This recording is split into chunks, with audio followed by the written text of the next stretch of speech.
Welcome to the Raffin Viking Shipyard. If you want to build your own Viking boat, this podcast is for you. My name is Andy Bennett. Follow me as I undertake the step-by-step process to build and sail a replica of a 900-year-old Viking lapstrake sailboat. Specifically, I'm building a replica of a 7.7 meter long Viking workboat that was found in Denmark, and it dates to 1130 AD. The boat dimensions come from the Gislinge boat open source project. It's published by the Viking Ship Museum in Roskilde, Denmark. What you're looking at here is my roughed out steerboard, the rudder for the Gislinge workboat. And it's cut out to the dimensions that were provided in the Gislinge boat open source project. The thing that I did that was different, however, is instead of cutting it out in one big chunk of white oak, I decided to make mine as a kick-up rudder so that if it grounds out in shallow water, it will kick up instead of breaking off. And the other advantage of that is if it ever does break down at the blade section, then I can replace just the blade and I don't have to replace the entire steerboard. So even with that adaptation, I think it will look authentic and should fit in pretty well with the rest of the boat. Let me show you how this is going to work. This piece right here is going to be hardwood. It will be oak, and these are going to be cheek pieces that will serve as a hinge, and they'll be riveted on to the bottom blade portion. And this part will hinge so that if you're going into shallow water and it hits something, it will basically rotate up like this, and it will hinge right here like this. That's the biggest difference. And to ensure that it stays down while I'm using it, I'm also considering having some lead insert down at the bottom here to give it some extra weight, but I'm going to have it tight enough up here so that it's going to be pretty resistive. It's going to be a pretty tight fit, so I don't think it's just going to casually be popping up as I'm going. But we'll see as I'm going through. So this is the roughed out design right now.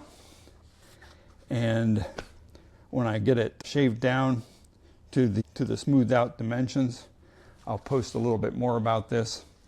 But that's my design for a kick-up Gislinge steerboard. Good morning.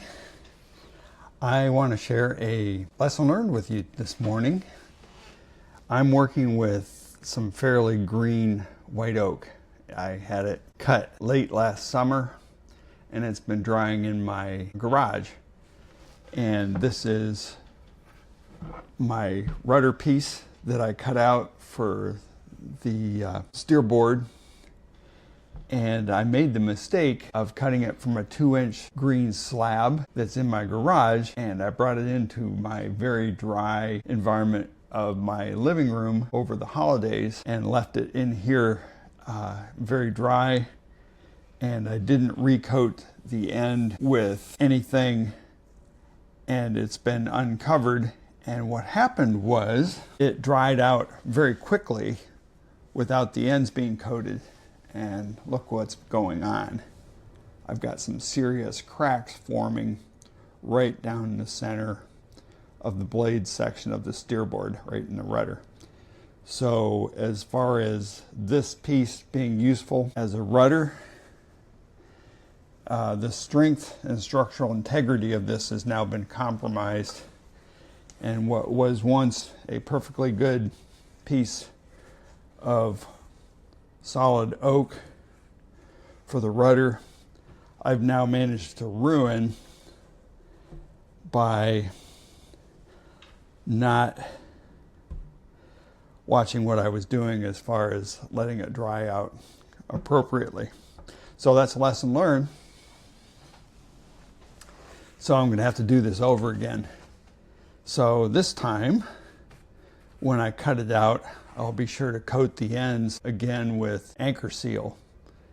And most likely what I'll do is bathe the whole thing in something like pentacryl so that it will dry evenly and not crack up like this.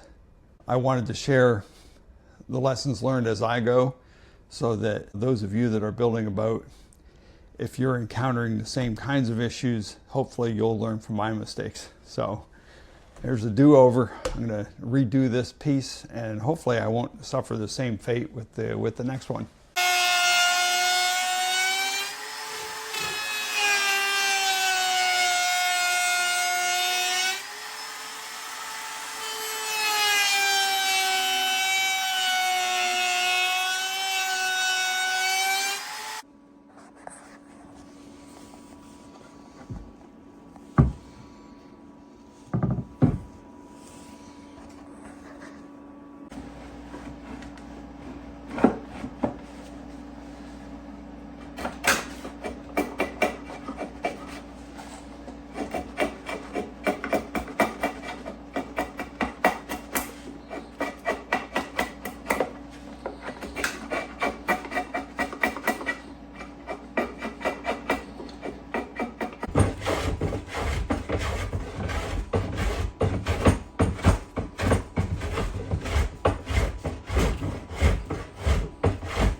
Okay, now I'm riveting the rudder blade to the hardwood cheeks, and I'm using the copper rivets that I made and the copper rows I made out of pennies.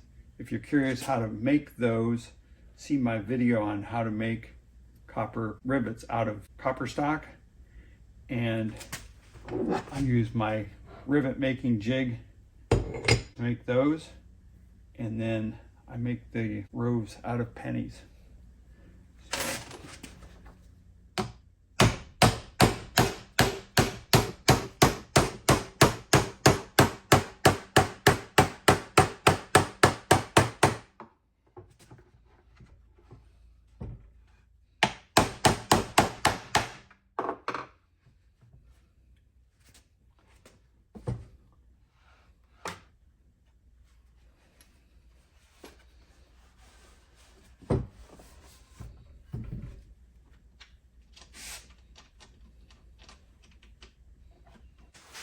All right, this is my completed kick-up steerboard.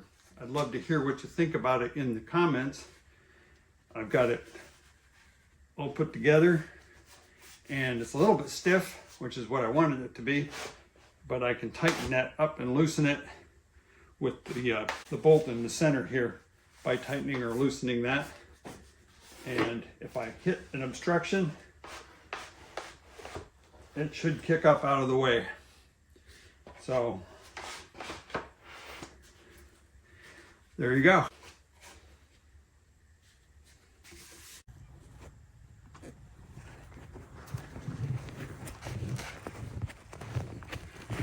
I hope you found this video interesting and useful. And if you did, please click like and subscribe to my podcast so that you don't miss any future episodes. And as always, if you're in the Minnesota area, please stop in. Helping hands are always welcome around the Viking shipyard. Thanks very much.